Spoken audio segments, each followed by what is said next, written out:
Welcome back to Ballboy Media.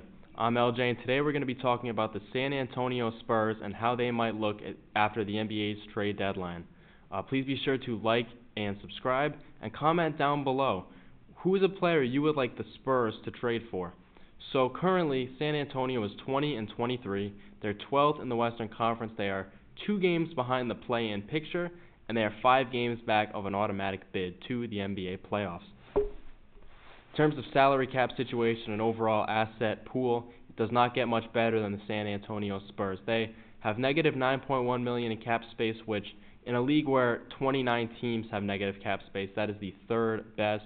They are a non-apron franchise, so they are not subject to any of the apron's penalties, and they are projected to have negative $13 million next season, which is the 3rd best in the NBA. In terms of assets, they have full control of their first-round picks until 2031, and they have a plethora of additional picks.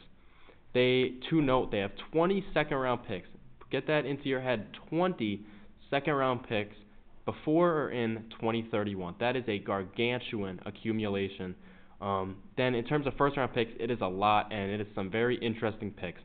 They have Chicago's first-round pick this year, which is protected 1 through 10, and it's protected top 8 the next 2 seasons.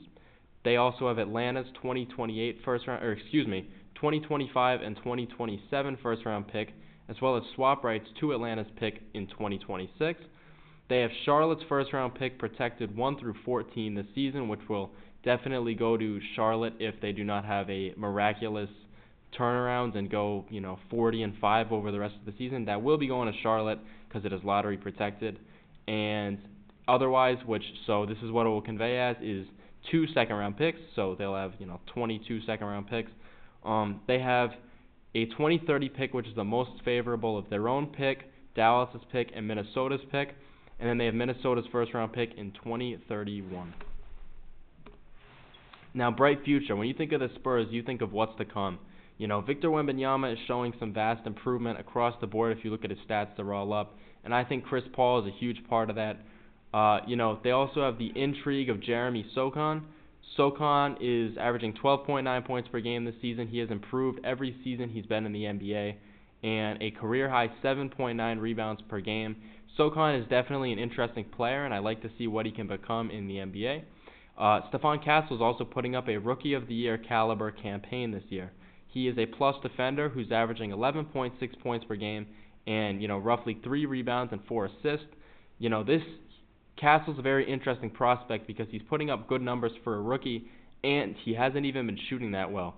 I believe if Castle develops a reliable three-point jumper, which this season he's shooting 25.9%, not optimal, but definitely room for improvement, I think he will be one of the better guards in the NBA moving forward for the next 5 seasons. Trade deadline expectations, they're expected to be either a slight buyer, maybe make a move here or there, or stand pat. They may also look to shed contracts to, create free agency space. Now, there's a couple players that I could see them going after the deadline. The free agent class, however, next season is, it's not one of the best we've had, but there's definitely some quality names, so they could go either way.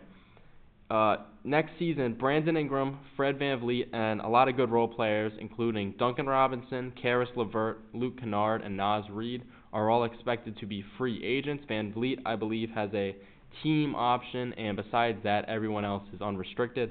Duncan Robinson has an early termination option, I believe, but besides that, that's the free agents next year. If you're San Antonio and you're looking at that class, you might say, you could go either way. You could say, oh, I like this free agent class, let's clear up some cap space. And the way you would do that is by getting rid of some of the veterans that you have on multi-year deals. That includes Keldon Johnson, who I believe, if traded to a contender, could have a role similar to, P.J. Washington or Daniel Gafford did in Dallas last season. He is due for $17.5 million next season. Harrison Barnes is due for $19 million next season, and Zach Collins is due for $18.1 million next season. As I said, slight buyer or standing pat. I don't expect much from San Antonio should they not decide to make a splash, but I believe splash potential is there for the team. So now it's time to answer the biggest question, the Brandon Ingram question. Ingram has been linked to the Spurs in various reports as a player who, has been on the board. We haven't seen him much for the Pelicans, and it is reported that Ingram is not likely to re-sign with them next season. So if you're the Spurs, you're asking these questions. Is now the time to aim for a playoff spot? I personally would say yes. They may have a different idea due to the fact that Wembanyama projects to lead them to the playoffs for many years to come. Is Brandon Ingram the guy? Now, Brandon Ingram, we've seen him be an all-star before. We've seen him have incredible performances, but is he still, amidst all these injuries, amidst the fallout from a New Orleans season gone down the drain, unfortunately, is he a guy that you want to add to this team? And why not wait for free agency? If you're San Antonio and you're going to make a Brandon Ingram deal, you have to be sold that he is going to re-sign with you and not leave. Now, in terms of a potential Brandon Ingram trade package, I believe the framework will be similar to what I have displayed here. Keldon Johnson and Harrison Barnes for Brandon Ingram. This is kind of a 2-for-1 type deal where you're getting two guys who play the same position basically for a better player that plays that position as well. I've included that picks may vary in this deal because I'm not quite sure what the return for Ingram would be based on how the Pelicans value him and how much the Spurs want him. I think based on the fact he's an expiring deal, which always leaves the fact that he could leave in free agency, I think that makes him a little less valuable to a team like the Spurs, where if you're the one giving up assets, you want a guy long term. I think that the most likely option is either a bushel of second-round picks. As I said, they have, double figures for second-round picks until 2031. There's years where they have 4 or 5 second-round picks, I think, though, the most likely asset that I think would be dealt in this trade would be to give up that 2025 Atlanta first-round pick.